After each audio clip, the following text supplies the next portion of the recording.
ফেলছি আমাদের সকলের শ্রদ্ধাভাজন এবং ফরিদগঞ্জের আপামর জনতার হৃদয়ে স্থান করে নেওয়া তরুণ সমাজসেবক বিশ্বস্ত এবং আমাদের সকলের আস্থাভাজন, যাকে অল্প কয়েকদিনের মধ্যে আমরা কিন্তু খুব অল্প সময়ের মধ্যে যাকে আমরা কাছে পেয়েছি মানুষের সুখে দুঃখে, সেই আমাদের তরুণ ছাত্রনেতা থেকে এখন কিন্তু যুবনেতা থেকে আপনাদের পাশে এসে আজকে ভোট দিতে যাচ্ছে।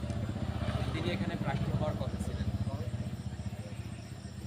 তিনি জন্মলগ্ন থেকেই একটা সংগঠন করে, সংগঠনের পাশে থেকে মানুষের সেবা করে যাচ্ছে। আর সেই সেবা করতে গিয়ে আরও বেশি এবং অতিরিক্ত সেবা করার জন্য মত ব্যক্ত করে কিন্তু তিনি আজকে প্রার্থী হয়েছেন। আপনারা এখানের মধ্যে যারা বক্তব্য দিয়েছেন, মনে হয় যে মনে হয়েছে এখানের মধ্যে অন্য কিছু, আপনারা নিজেরা তার জন্য ভোট চাওয়ার জন্য আমাদেরকে সাক্ষী করাইতেছে। এমন হয়ে গেছে যে কথা আমাদের রিবন বলেছে। তো এখানের মধ্যে সে আগ্রসন মনিরের জন্য আমরা এখানের মধ্যে এসেছি। আজকে তালামার্কা প্রতীকে আপনাদের কাছে ভোট চাওয়ার জন্য এসেছি।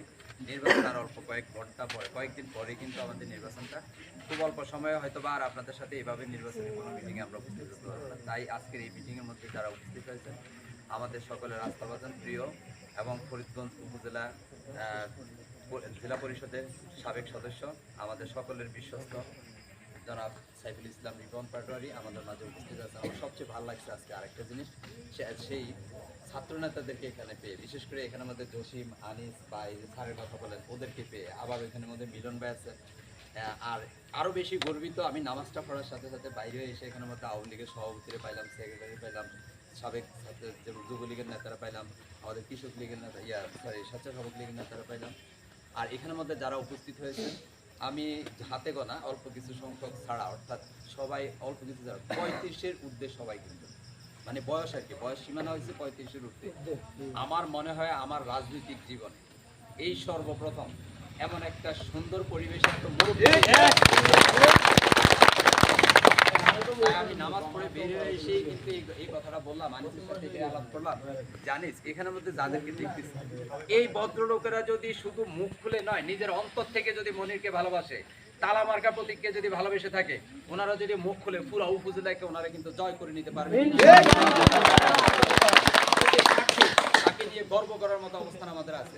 আমাদের যে প্রার্থী তাকে নিয়ে আমরা সামনের দিকে এগিয়ে যাওয়ার জন্য, সঠিক নেতৃত্বের জন্য আপনাদের মুখ থেকে যে কথা এসেছে, রাত্রে হোক দিনে হোক, যখনই বিপদে পড়েছেন, যখনই প্রয়োজন হয়েছে, শুধু বিপদ কেন সুখে দুঃখে মনিরকে কাছে পেয়েছেন, সেই কথাটুকু যেহেতু বলেছেন, আপনারা এখানের মধ্যে যে মনে করেন যে যদি এখানের মধ্যে 100 জন মানুষ থাকে, বুকে হাত দিয়ে যদি আজকে প্রতিজ্ঞা করেন, আমাদের কোনো কিছু দিকে তাকানোর দরকার নাই, তালামার্কার প্রতীকে ভোট চাওয়ার জন্য আমরা প্রত্যেকেই 10টা করে ভোট নিশ্চিত করব।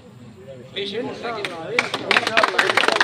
এই 10টা ভোট যদি আপনি নিশ্চিত করেন, আর ওই 10 ভোটের কারণে তো আরো 100 ভোট সৃষ্টি হবে, তাই না? তাহলে এখান থেকে বসে আমরা কি পুরো উপজেলা নির্বাচনটা কনফার্ম করতে পারি না? এই কাজটুকু অন্তত আপনারা যে হাতে গোনা কয়েকদিন সময় আছে এর মধ্যে এতটুকু করবেন, ইনশাল্লাহ আপনাদের জয় হবে। তবে এই কথাটা বারবার আপনারা বলেছেন, আমরা বলি নাই যে প্রথম এখান থেকে আপনারা জয়ের মিছিল করবেন কপিলউদ্দিন মাদ্রাসা থেকে। আপনাদের সাথে এই কথা দিয়ে যাচ্ছি, অ্যাডভোকেট জাহিদুল ইসলাম রোমানে যে চিন্তা চেতনা, তিনি কখনো কোনো প্রার্থীকে সিলেক্ট করতে ভুল করেন না। আর সেটার ফলশ্রুতিতে আপনারা অবশ্যই দেখেছেন পার্শ্ববর্তী উপজেলা চাঁদপুর সদর যে সেখানের মধ্যে নির্বাচনে কি রেজাল্ট পেয়েছেন। আজকে মনিরকে কিন্তু তিনি সৃষ্টি করেছেন, আর মনিরকে সমর্থন উনিই দিয়েছেন।